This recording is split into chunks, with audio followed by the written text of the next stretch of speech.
couple of speakers who have interesting ideas and topics to give us a 5-minute version as we're getting people in. And so this morning we've got Bud Watson. He has a poster session he wanted to talk about, and it'll be in the poster session tonight, but he wanted to take 5 minutes and tell you about it this morning. So we thought we'd invite Bud on up, and here's your 5 minutes, Bud. I will do it.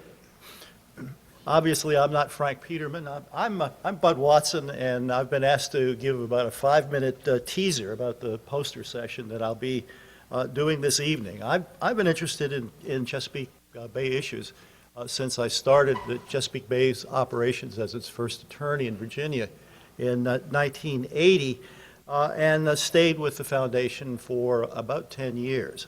I'd say the high point of that near decade was working with Taylor Murphy and Governor Belials in crafting the Chesapeake Bay Preservation Act. And then after that, I had the good fortune to work with Jim Wheat, who was the first chair of the Chesapeake Bay Local Assistance Board in implementing the Chesapeake Bay Preservation Act and getting the first set of Chesapeake Bay Preservation Area regulations in place. And now I have the enjoyable task of teaching the next generation of environmentalists at VCU and the University of Richmond and Randolph-Macon College in environmental law issues and environmental policy issues. The presentation here and our planned set of articles and other presentations originated really as a research project in a river studies policy course at VCU in the fall of 2013. Working with me on this is one Mercer Kronmeyer, who's not here today. She works for Henrico County now and is busy working on the bike races down in Richmond. But at any rate, out of that class, we decided to look at the relationship of common law, riparian law, and statutory law. And I've only have a couple of minutes today, so what the only thing I'm going to talk about is the biggest surprise that we got. It's typical to look at the common law as the basis for statutory law that has developed since then. And I've pretty much always taken that point of view, that the common law flowed into particularly common law that dealt with nuisance and trespass and issues like that ultimately involved environmental issues, were really the backbone of the statutory law that followed. The most surprising thing we found was that actually was not the case. First of all, riparian law is common law that deals with the ownership of land along watercourses or streams, what we would call surface water. And it operates as a property right, and it has ultimately evolved into what we call a reasonable use approach. In other words, all of the riparians have a reasonable use of the water, but nobody gets an unreasonable use, and pollution is not considered a reasonable use. And we did find an early riparian case called the Robert Linney case in 1679 in Virginia during the colonial period. But that only established that in Virginia, the ownership of land goes to the low water mark. And we actually didn't find that the common law concept of reasonable use comes into American jurisprudence until 1827 with Justice Joseph Story's landmark decision in a case called Tyler v. Wilkinson, which involved a conflict between mill owners. And even there, the reasonable use really was determined how reasonable the one mill owner's use was relative to a pre-existing mill owner. And oddly enough, prior to that case, this is in Rhode Island. Rhode Island actually had a statute in place that required fish passages to be built around mill dams. So we're already seeing that the statutes are really leading to the common law. And in Virginia, which is where we have done most of our work, it's not until 1893 in a case called Mumpower versus City of Bristol that we see anything that involves the concept of reasonable use of riparian rights. And that followed the Tyler v. Wilkinson case that basically looked at business uses of water. And we don't find until 1900, in a case called Trevette versus Prison Association of Virginia, that the idea of reasonable use dealing with protection of water quality comes into place. On the other hand, when we looked at the statutes, we find that early legislation, for example, statutes to clear ship ballast, log trees, and other polluting materials from the waters were passed as early as 1679. Statutes to establish fishing regulations were passed the following year in 1680. And statutes to reduce overhunting of deer, 1699. Statutes to provide compensation for lands flooded by mill dams, 1792. And statutes to extend state ownership on subaqueous lands to all ungranted lands in 1792. So all of this occurred prior to 1800, prior to the Tyler v. Wilkinson case, and quite a bit prior to the Mumpower and the Trevette cases. So at any rate, what this indicated to us is that there is a long history of statutory enactments. Obviously, the majority of statutes that were passed by both colonial and early United States and state legislatures were for the idea of promoting business. But the concept of trying to protect the waters from the obvious downsides of some of the original uses goes back much farther than we had originally thought. And so that's the thing that interested us the most. I'll be doing the poster presentation this evening at 7:30, and I certainly look forward to talking to any of you more in length on this issue. And I think that's my 5 minutes, and so I will step aside and let the primetime people come in.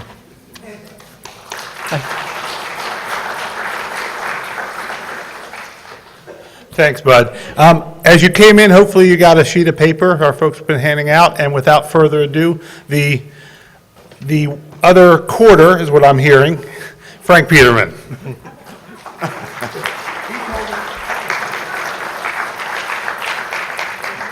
I told him the other quarter I wanted to be realistic. Good morning. Let me thank Lou and Al for this invitation to come and share this experience with you. And let me apologize for you not having before you the wonderful Iantha Grant. Unfortunately, she could not make it, and that is the reason the wife and I are making it. She is one. I think the volume is controlled from upstairs. Can you hear me now? Todd? Okay. No, the audience was saying they couldn't hear. Yeah. Okay. Let me congratulate the Alliance on taking what I consider one of the most important steps in the whole conservation movement, and that is specifically dealing with the issue of diversity by hiring someone to do that. We will not become more diverse simply by thinking about it and having good wishes. It is something that has to be addressed directly, firmly, and with the intent of making it work. Now, I have had passed out it says survey sheet, but it's not a survey sheet. I want you to take that home with you and think about the questions there and work through them with the organization. That is the way you will become more diverse. Yesterday, Al put up on the screen a piece that talked about how the land affects the water. Well, if the land affects the water, then obviously the people on the land affects the water, and that means all of the people. One of the reasons we need to be more diverse in our conservation and environmental organizations is 75% of African Americans in this country live within 50 miles of a major body of water. Now, I can't imagine that we're going to have a lot of success by leaving out that group that will have an impact on anything you do. It reminds me of what the Brundtland Commission said about sustainability.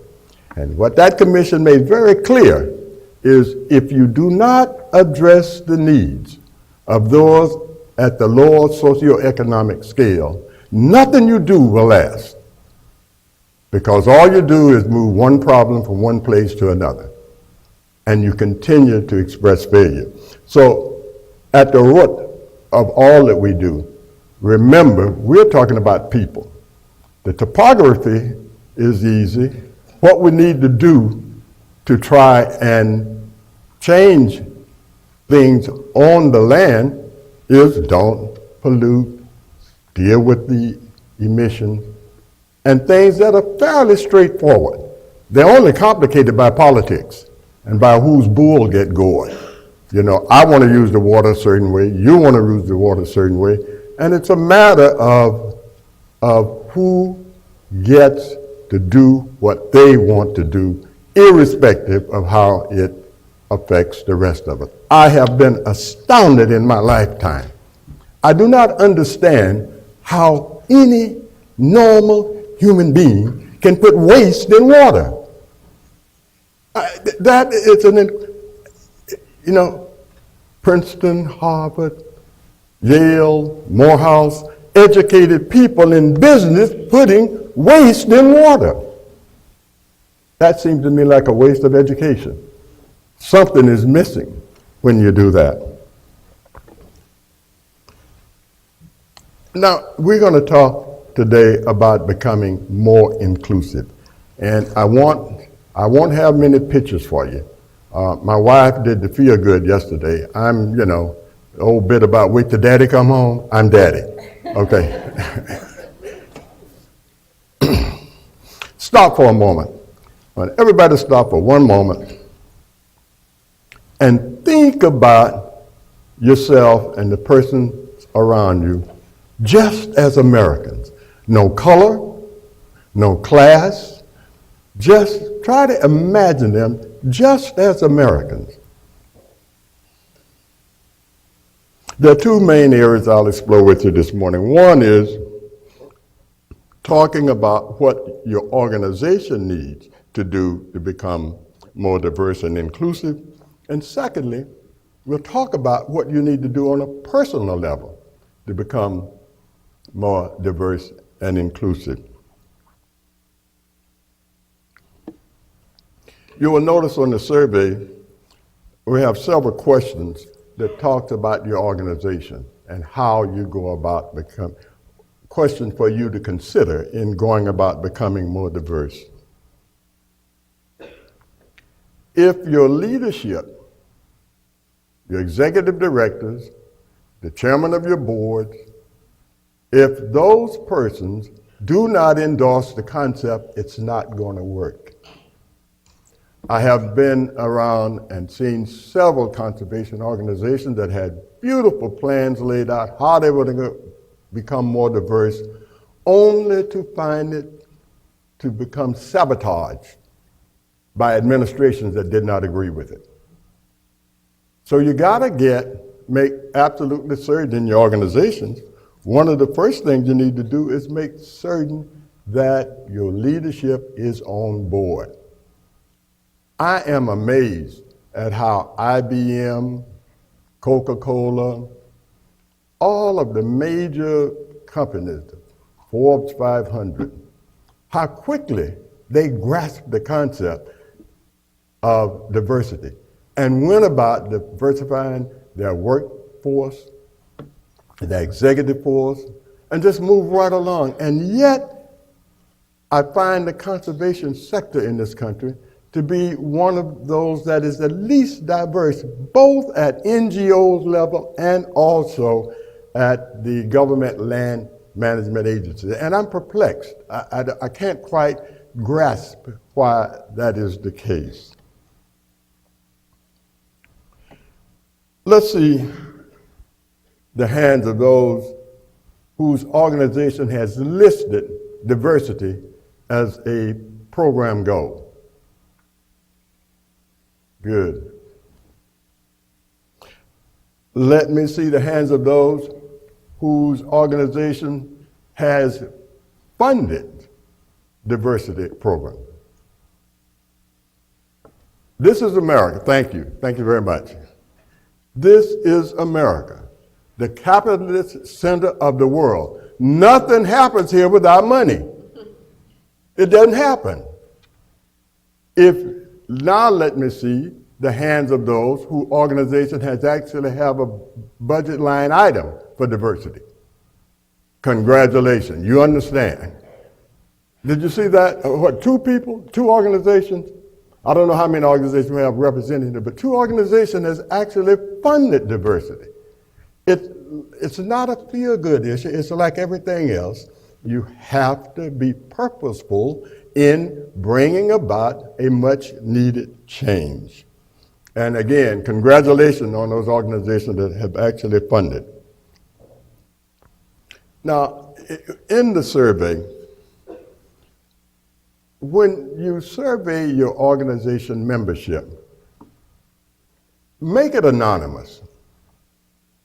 There may be people that have certain racial animus that would be reluctant to express that on a personal level. And you have to dig deeply because it is such an emotional issue. Race in this country continues to be one of the most intractable problems we have. We fought a civil war on it, and we still got a problem, a major problem. And that is because we do not have the intentionality of changing that. People are comfortable the way they are, but we can't become the nation we ought to be until we do make some changes, black and white. And it is within your power to do so. You have to rise above your stereotypes. I purposely dress like I dress because I know most of you would be in fleece and camo. Now what that says is a lot of you can't hear what I'm saying because of what I have on. I don't look like you. And this is important. We listen too much with our eyes instead of our ears. That is, we are preconditioned to feel a certain way about what the person is saying because of the way they look. Some of you have problems with my sideburns. Some of you have a problem with my mustache. I won't talk about color. And we have to learn to rise above those stereotypes because they do not serve a good purpose. We have been working with the Union of Concerned Scientists on the problem of underserved communities being overlooked and not prepared for the coming problem of sea level rise. They consider it a civil rights issue. We work with Queen Quet, Marquetta Goodwin, of the Gullah Geechee Islands, where they already are experiencing the impact of sea level rise. She now says that where they used to crab and dig for oysters, the water was here. Now to do the same thing, the water is here. They're seeing it happen. That is one of our oldest communities in this country. Their tradition goes back 400 years. They've lived on those islands for 400 years. Those islands stretch from Jacksonville, North Carolina to Jacksonville, Florida. Already they are seeing the impact of sea level rise. Munich Re, the world's largest reinsurer, says that America will experience more impact from climate change than any other country. Now, when we talk about diversity, one of the things that it is important for us to do is to lay out our strategy. One of the things I want, someone tell me, give me a quick example of how your organization goes about setting its goals, implementing them, and how you determine progress in your organization. Can someone do that for me quickly? We have strategic meetings, steering committee that is determined for having strategic sessions where they determine those things through strategic meetings. All right, how do you go about implementing? We go about implementing by creating a work plan and working from the work plan. Okay. Setting benchmarks, Good. deadlines, and attaching activities, duties to different responsibilities. And we meet regularly, maybe once a month, to update, see where people are at. Okay, excellent. Have you done that with the diversity?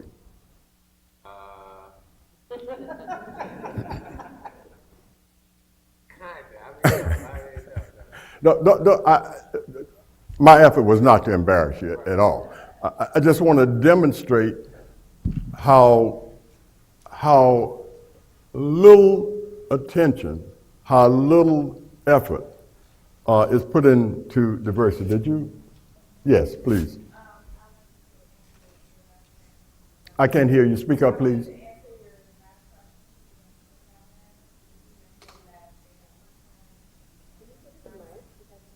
Yeah, they can't hear up there.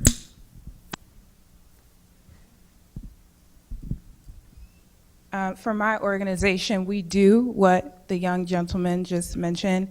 We have a steering committee, and we prioritize actions related to diversity, create work plans, deadlines, and we're actually in the process of trying to designate those priorities and actions to different participating partners, but it is something pretty new, and we have a lot of engaged stakeholders on the NGO, federal, and the community level, but I think to really make it work, we need more individuals from the communities that we want to serve. All right, thank you.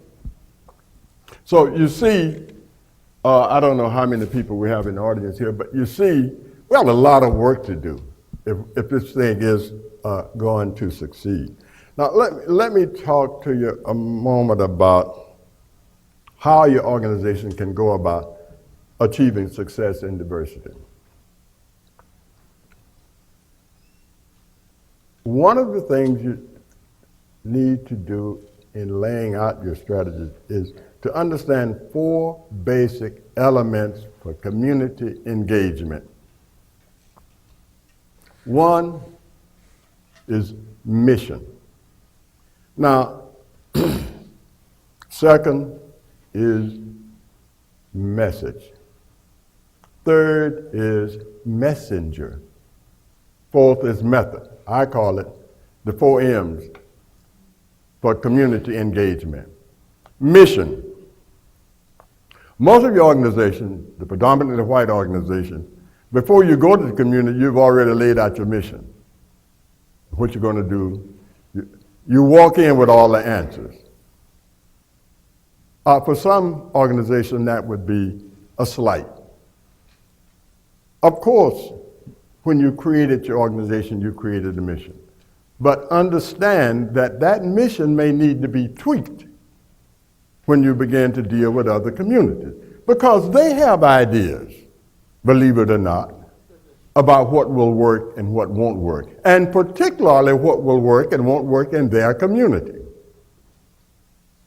It doesn't mean you did anything wrong.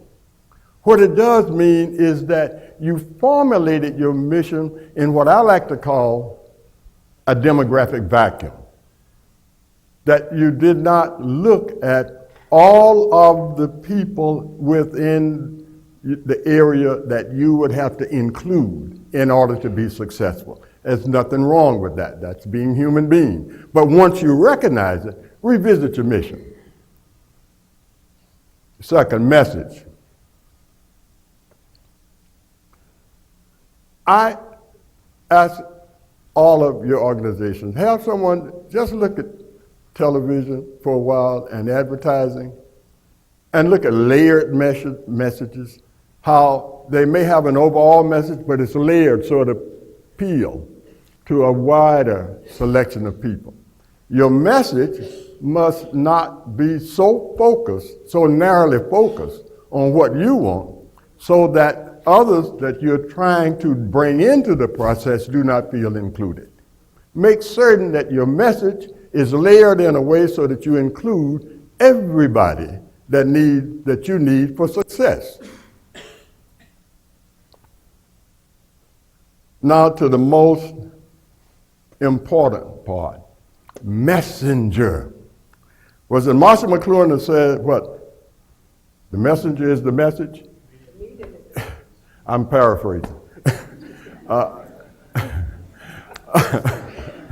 Sorry, dear.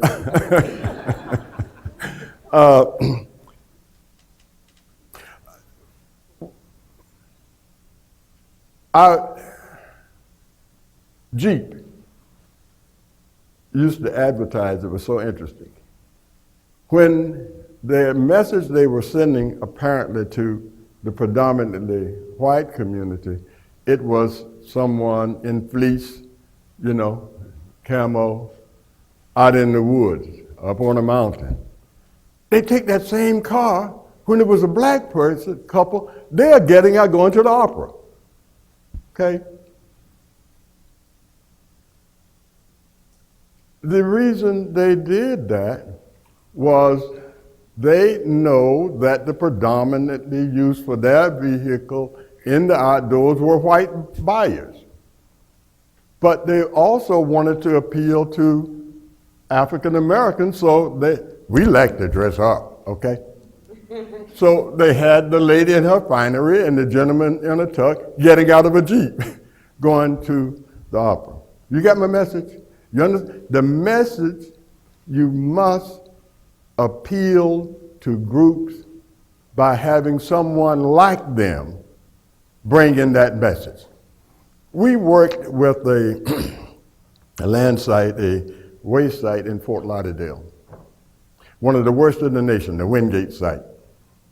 It was an incinerator right in the middle of the black community. And ash would fall out, like snow. People had an extraordinary rate of cancer, pulmonary disease, everything, skin diseases. And the powers that be continued to say, oh no, it's your lifestyle. It's not the incinerator. It's your lifestyle. So, after much ado, they decided to have a town hall meeting. At the meeting, there are, 200 black residents sitting in the audience. Up on the stage are 7 or 8 all white people. Now, do you believe those black people are going to believe anything these white people said up here when they're the ones that had put the incinerator in the first place? If their argument had any reasonableness to it, they needed another messenger, because you could see the audience face. When the first white person got up to speak, they turned the rest of them off. People started walking out. I'm sorry. Science doesn't change, but the perception that one may have in who brings you that science makes a difference. Sorry, that's the way we are. And there's nothing wrong with that, because number one, there are black scientists, there were black health officials, there were any number of black people they could have put on that stage to help try to get their point. Now, we didn't agree with their point, but they didn't stand a chance in hell with 8 white people telling 200 black people, you're crazy. That didn't work. One other thing this is one of my pet peeves, and young kid from Liberty City in Miami put it in perspective for me.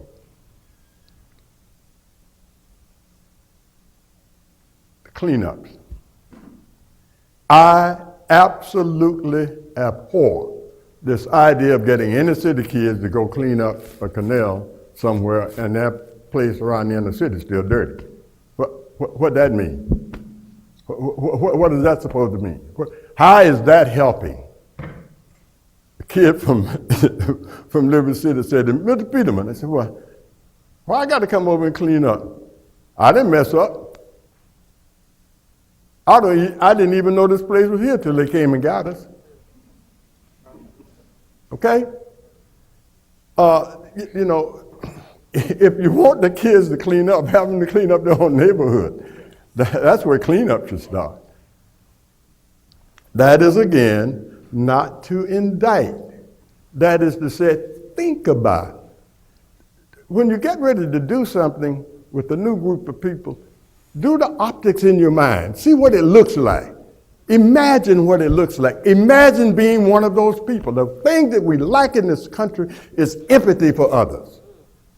We cannot place ourselves. In fact, we're normally going another way. I don't want to be like you.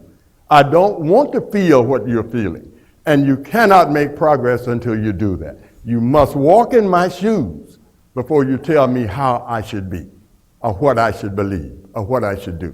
If you do not have empathy for me, do not come and bother with me. Because you're not there for my good, you're there for your good. Those are two different things. Lastly, method.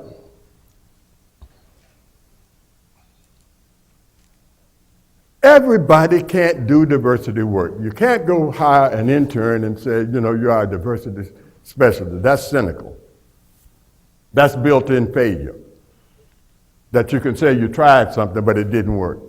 It didn't work because of your intentionality. You didn't intend for it to work.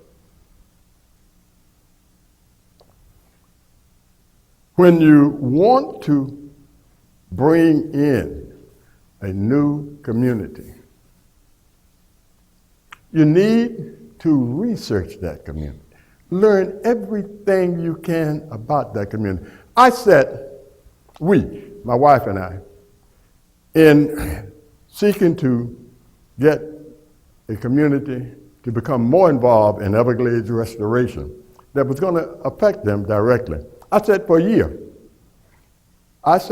year. Every one of their meetings got lambasted as being the mouthpiece for the conservation organization, for Audubon and others. But I went to that meeting, and after about 6 or 7 months, I said, he must be real. He must really be interested, because we have beat up on him when he come in here on the first Wednesday every month. You know, we've called him everything but a child of God. And after that period of time, we were able to win them over, and they became our greatest supporters. This is not easy work, and this is not work for children. This is for mature adults who understand how human beings operate. You have to study the community. You have to learn who its heroes are. You have to learn who the leaders are. And there ain't one leader. That's the other mistake. There's not one. The African American community is not a monolith. It is as stratified as the white community. So when you go in, you have to be aware of all the layers and how to negotiate. Because you have people who are egotistic. You have people who are there just for their own purposes. You have the same type of people that you have in your organization. Then you have the contrarians. You have those who, no matter what you say, they're going to take the other side. You know, this is true in the African American community. So don't think that one size fits all in dealing with your method.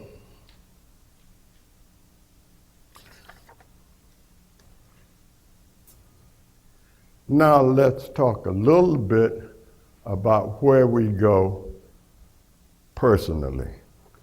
Now, as you can tell, I did not have a lot of pictures, because I said, this is daddy time. Yeah. This is the time to get real.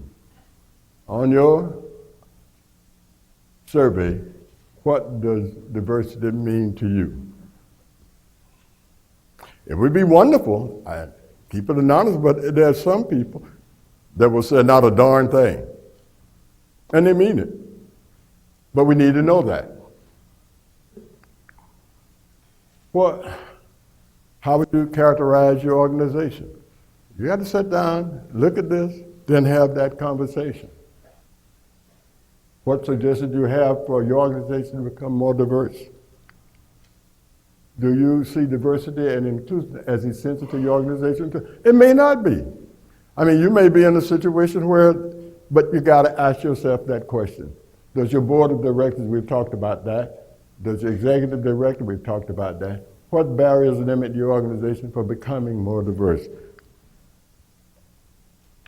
We talked about the line item. Okay. Now let's dig a little deeper. Let's talk about you, the individual, and your attitude toward diversity, because that's where the rubber meets the road. That's what's important. We all operate necessarily from some stereotypes. We all do. I had to learn to overcome my biggest stereotype that I reacted to was a short, crew-cut police officer with a pistol. I instinctively didn't like it. I don't care what he said, I just, no, And I had to work with that. It may have had, and this was principally during the civil rights era, it may have had some, I don't want to say justification, but some reason for my feeling that way. But it hindered me in reaching out to another human being. My wife taught me a beautiful lesson about dealing with human beings. When we go for our walks, and especially when we lived in Atlanta, we lived downtown Atlanta, so it was people always going, she spoke to everybody she met. And I started speaking. And I recognized that part of the reason I didn't speak sometimes, especially to someone from another ethnic group, white, what have you, is I would be hurt, offended if they didn't speak back. She said, as a human being, all you're charged with is recognizing the other person. You're not in charge of their response. That's them. That's between them and their God. You've done what you needed to do when you speak. To me, too often, we're hesitant to step out and deal with another person for fear what the response will be. And you have to become a little selfless if you want to make progress in the area of diversity, because it's all about human emotion, all about human, doctors, lawyers, scientists, politicians, leaders, everybody has their prejudices. And remember, you're growing up in a country where racial differences and attitudes toward race is deeply ingrained. It's been there since childhood. This is not something that just walks away automatically. That's deeply ingrained. And you've lived your life with those perceptions and concepts. And it's hard to turn them loose. First of all, you say, well, I've done pretty good feeling like this. Why should I change? You should change because there's a larger goal that we are trying to address. And if you don't change, we won't get there. One of the things that, I didn't want that.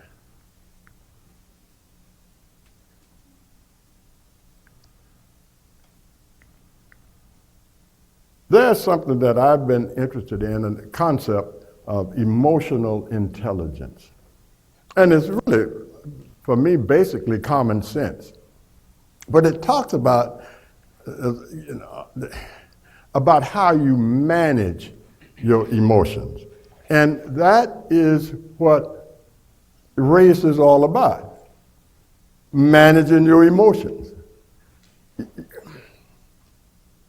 There are reasons that you feel the way you do. But you have to learn for success in this field, in conservation, you have to learn to manage those emotions. And how do you do that?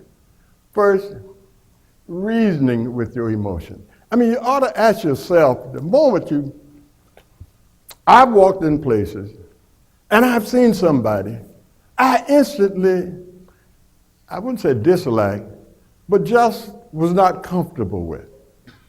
And so what would I do? I avoid being around them.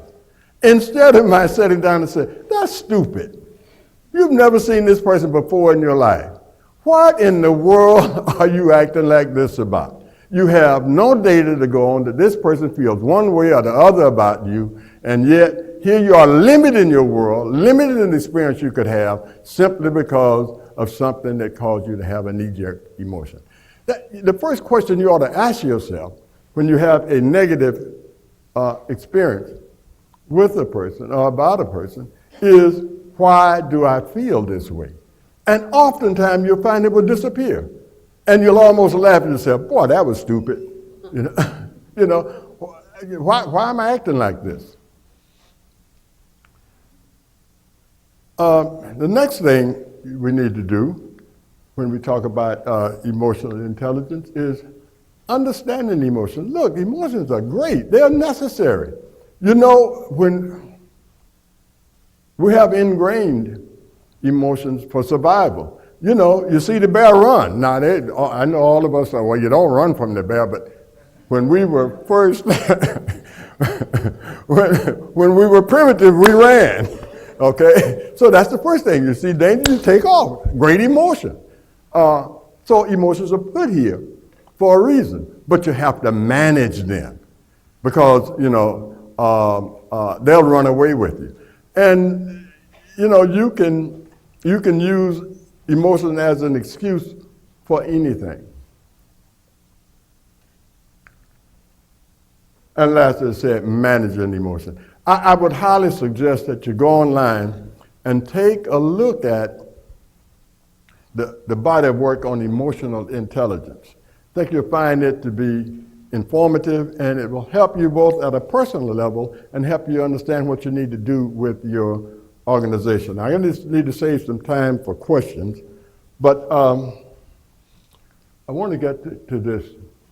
You have a rich history here in the Chesapeake Bay. I mean, you have biodiversity, you have any number of ethnic groups, you have a rich historical heritage.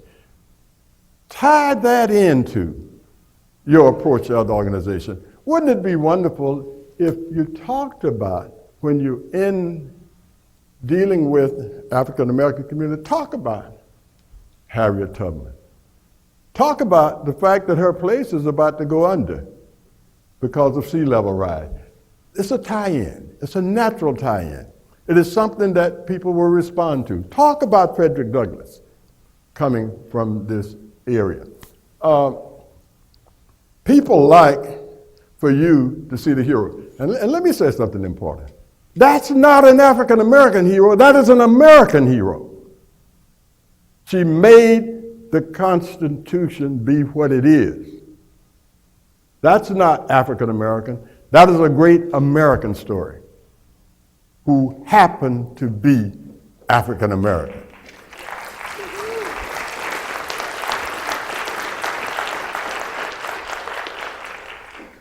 Now that I've caused you enough grief, I'll let you cause me some by entertaining some questions. Please come up to the microphones. We're recording today, and you won't be recorded unless you speak into a mic. You better ask me some questions, or I'll keep talking.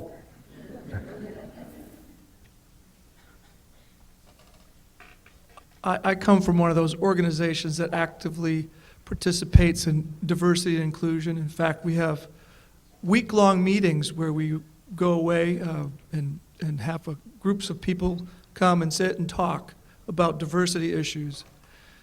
So my organization's NASA, and we actively try to develop our diversity because we see that this is a way to strengthen our workforce.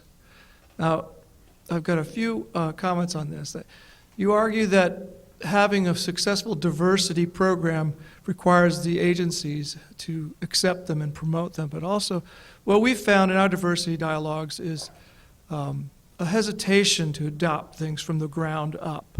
So there's a populist level of roadblocks that we have to circumvent, and those are our difficulties, at least the ones that we've seen. And those things reach out beyond the workplace, and they come into the workplace. So that was my comment. Oh, thank you, thank you.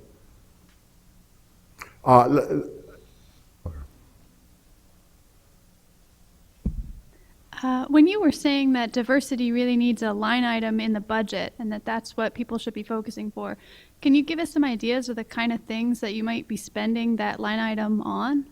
Number one, you might be spending it on putting together a display, a story about Harriet Tubman. We did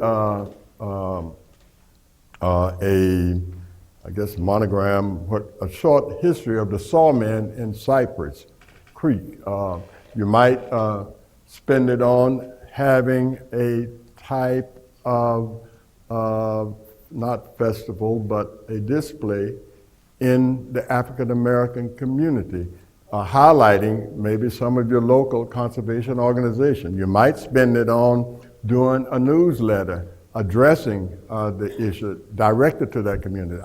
You want me to go on? Your imagination, what you think would work. Talk with people and find out what they're interested in, and that's what you spend your money on. Yes, sir. Hi, thank you for being here. It's long overdue in our environmental organizations. How would you, do you have any suggestions for getting our profession to reflect our communities? I work in Prince George's County. We're majority African American, and not all of our county agencies reflect the community that we serve, in part because we stay in our jobs so long, there's not the turnover and getting more people into our profession. So I'm wondering if you have any suggestions on diversifying our profession. I would, number one, we have a group called the Diverse Environmental Leaders National Speakers Bureau. We specialize in helping with that kind of problem. And this is not promoting our organization, but I would suggest that you talk with one of our specialists, youth specialists. It seemed that that's where you need to go in terms of getting entry-level people interested in your organization or in your job. We have a young man, a beautiful young man, that does an excellent job. Two young men. One is Dorian Blythers, who is an exceptional recruiter, and another young man named Jared Manos. Both of these are highly trained experts, experienced experts in dealing with youth and conservation.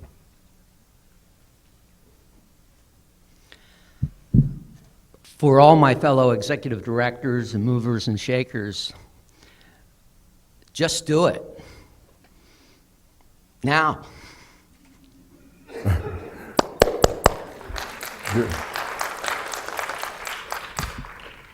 I don't recognize the lady here, gentleman. Okay. Oh, hey, Jay, I'm sorry. Oh, he was ahead of me? Okay. When I think about diversity work, the biggest obstacle I find is me. And the folks, most of whom are like me in terms of education and race and background and profession, who work in organizations that I'm busy in, where there's just a ton of work to be done, a sense of urgency, and the things that we do that make us unwelcoming or that I do that make my habits as a leader unwelcoming to people from other backgrounds, or things I don't see, or at least don't notice. How would you suggest that I and other leaders like me get feedback on what it is we're doing? Because we're an open organization. We would say none of us are racist. We invite people from other backgrounds to come, but they might come and they don't stay. How would you suggest that we find out what that's about? Did you hear what I said about the organization that didn't want to listen to me? I had to stay there a year. You may not be welcome with open arms, but persistency pays off. Most black communities have been so disappointed in what I call parachuting in, do-gooders parachute in, photo op, never see them again. So when you go first time, second, third time, you're just there for your purpose. You're not there to do anything for me. But when you show up and you invite, no one said this is going to be easy. Remember, we got 400 years of history and a civil war to account for our racial attitudes. No one said this is going to be easy, but it can work, and it has to be persistent. And you may need to get someone from that community. You may need to work on one person to begin to go with you and become part of your presentation to inviting these communities. I had a strange thing that happened to my wife and I. The first time we went in 1990, 3, 4, to I won't name the organization, meeting because we were interested in conservation. The lady says to me as we come in the door, "What brings you here?" And I politely said, "My truck."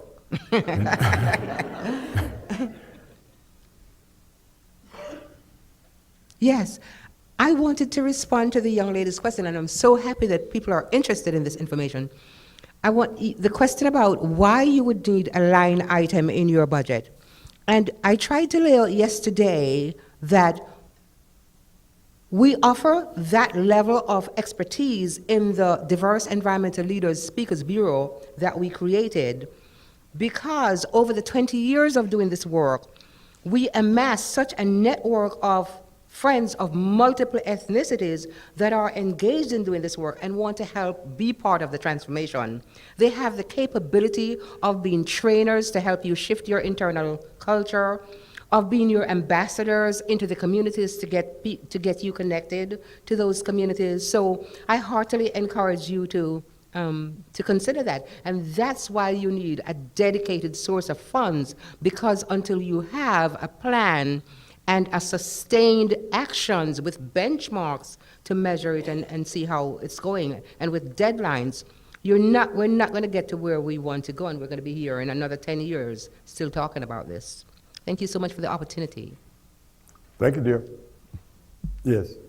I wonder if you have any thoughts on bringing people in who are new to the country, who don't have the American tradition, who are trying to assimilate, sometimes working 2 and 3 jobs just to stay alive. How do we bring this message, the message of caring for the earth, when they don't have the same background necessarily that we do, and also the language barrier? Well, the language barrier, of course, you have to find someone who can communicate with them, but my first response is they breathe air and they drink water. And so you start at that level. That what we are doing is, you're here in a great country, but we have problems with air and water. And this is the reason we need your help. My dearly beloved wife is an immigrant who found great joy in conservation work, visiting parks. I guess she's visited over 170 national parks and sites. I've visited about 164, but you also lay out for them what's the beauty here, what's great about the Chesapeake, and why it needs to be protected. Because oftentimes, although you say they have these economic needs, a lot of people are still quite excited about being in America. And you can help them with that experience by talking to them about the beauty of the land and how it needs to be protected. Some of our greatest supporters were Haitians. We work with the Haitian community in Miami. We're working with a lot of stereotypes, and we find them to be very supportive and very interested in conservation and protection because their country had become denuded. So they readily took to being part of a country that is protecting its environment and its natural resources. Yes, sir. So I sort of have a comment, not really a question. So I think when we're towing this challenge of diversity issue, I think we will need to, when we're talking about racism, sexism, homophobia, all these stuff, before you go into this community, you will need to unlearn some of these things. So I think I challenge these organizations to really step back before going to these communities and really unlearning white privilege, class privilege, and unlearning these stereotypes and these things that we have before going into a predominantly black community or Latino community, whatever that is. So, yeah. Thank you. Thank you. And you make an excellent point. Early in my life, my adulthood, I decided I had so many conflicts about things, my parents and other adults and people that told me. I sat down and deliberately did exactly what he said. I said, I got to unlearn all this mess, else I'm going to be a mess. You know, I got all kind of stuff people have told me, and they have imposed on me their attitudes, and I had to sit down and purposefully restructure what I believe, what I don't believe, you know, what I will do, what I won't do, and I had to unlearn a lot of stuff. A very good point. Yes, sir. Hi there. I just wanted to, it's a question and a comment. A lot of the Bay region is in very rural areas, and a lot of those rural areas have 95% white. Not a lot of them, but quite a few. There's certain ones certainly are growing tremendously in the diversity of their populations in recent years, but for a lot of them, the primary diversity we probably have that our community is, I think, equally slow to recognize is economic diversity, and that we have we tend to be a very privileged group who are there enjoying these beautiful rural communities for their scenic and natural values, while other folks who work those lands have a very different view of them. And I think we need to recognize, if we are not in urban areas, or to recognize that there's diversity everywhere we are, and not just to think about it in terms of race.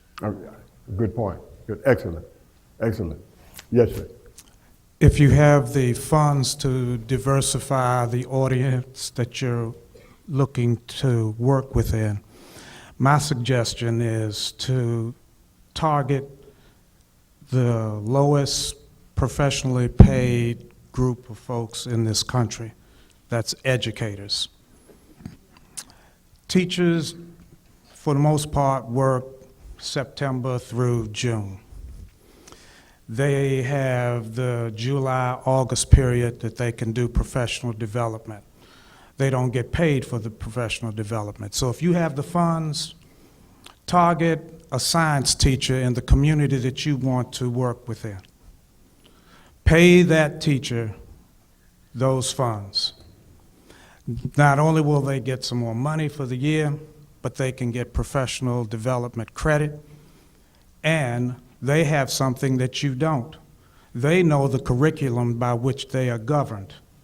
They can take whatever structure or knowledge that you want to impart or disseminate within the community or in that area, and they can structure it and correlate it with the standards that they have to teach the students.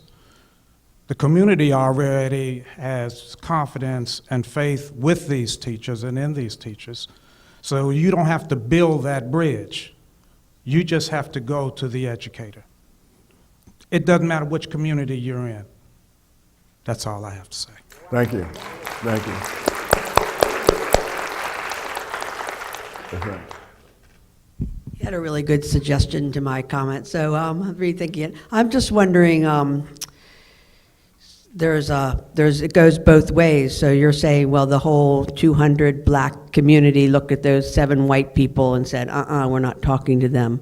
So I'm wondering, who is in the black community advocating for environmental justice that's our bridge that we can get to? Because that's a big problem for a lot of groups is finding someone in that community that is going to say, oh, this is a white person and I can talk to them and I'll trust them, and then they'll bring that message so that the bridges can be built. So how's that message being spread? But I like the idea of the teachers.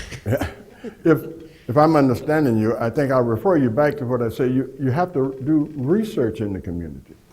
If you go and research the community, and by research I mean going in and talking to churches, institutions, talking to the and I forgot to mention this, an invaluable resource for getting your message out are the black weeklies. While the newspaper industry is declining overall, the black weeklies remain very influential in the black community. So if you have a weekly newspaper that cover your area, make certain, I would start with them. I'd start with them asking about, because most times the people in those newspapers, they know everybody, they know the community, they know who to put you in contact with, and they can get your message out. Good morning. Yes. And thank you for your contribution. Thank you.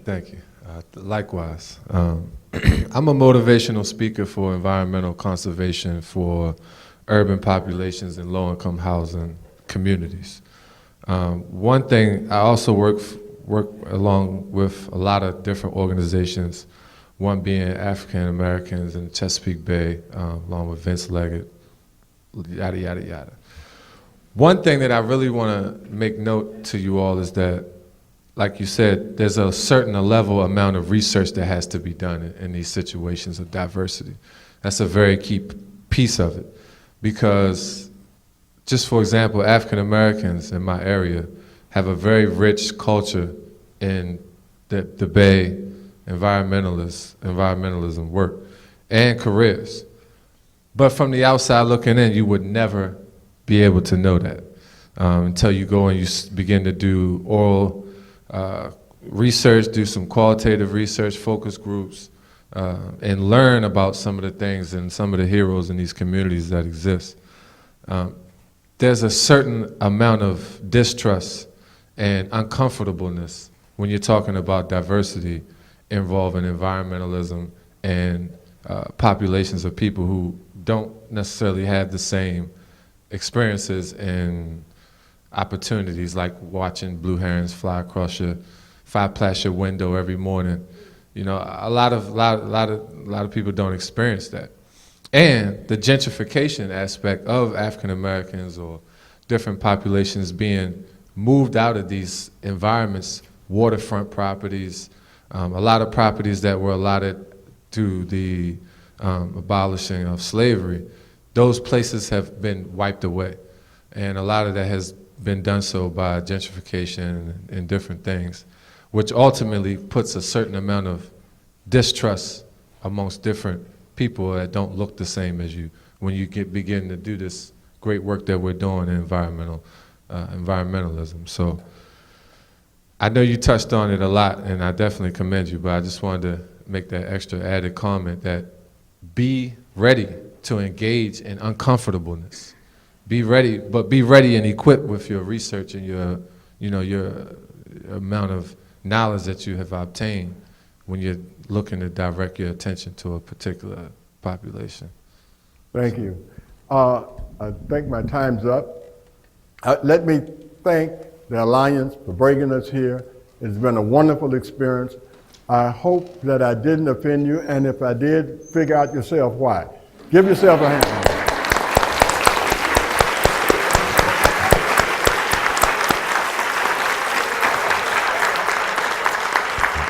Thank you.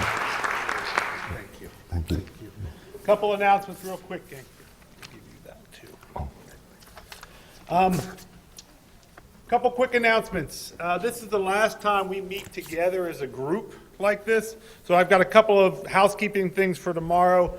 NCTC folks have asked, they have a huge group coming in behind us tomorrow, and so they're asking us if we could check out as early as possible tomorrow morning. They would greatly appreciate it so they can get the rooms cleaned and turn them over. You can check out and still hang out and do whatever you need to do on campus. Some are going paddling tomorrow. That's all great. Just keep that in mind. The earlier the better for checking out. Regretfully, if you were anticipating going to session 8C, the Ignite talks, one of our speakers canceled right before, and then one of our speakers was here and had to leave due to family emergencies, so we're going to have to cancel that session. So 8C, Ignite talks, you're going to have to find somewhere else to be during that time. We regret that, but there was a family emergency. I also want to point out there's a couple of new pieces of our Chesapeake Collective that have been put up down in Instructional East. There's a vision mosaic and a community tree designed to help you express your vision for our watershed and your vision for what's happening here. So please take a look at that, be a part of it, join in the mosaic. We had some nice things come out of last year's. One last thing about tomorrow morning I forgot to mention.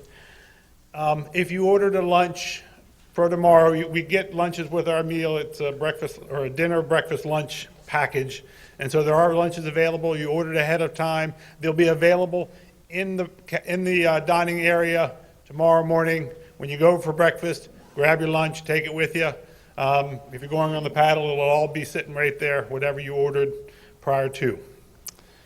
And with that, breaks are set up in the other buildings. There's more coffee and drinks and snacks and all that for those of you that missed breakfast this morning. I know a couple of you did. And sessions start up at 10:30 over there. We'll see you on that side. Wow. Thank you. Yes, I need a picture. I need to talk to you and you. Wow. Great. Okay. I hope. That was beautiful. Thank you. We have to be in touch. Big time.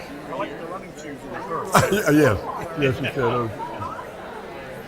Luke,